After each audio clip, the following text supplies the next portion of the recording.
yakin jing ika bang ayo tang chi tempo ria kang aduno bai cha epido ngakwa bat pingan show jing in bala teso to ai kan juno sha bagi don minta kita kijing pos ninjua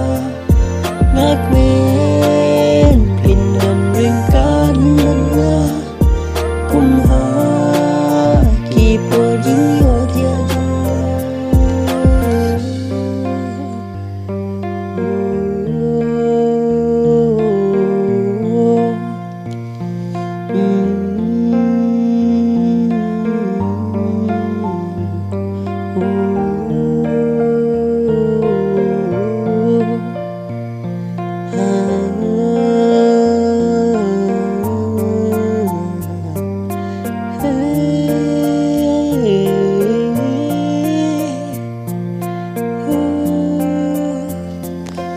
Bila longkum no minta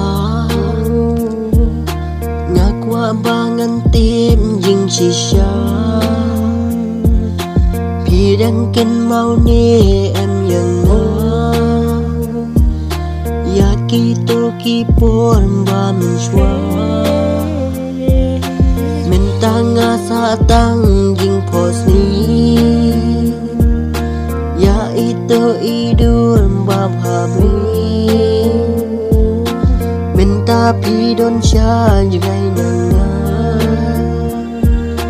pim isen isu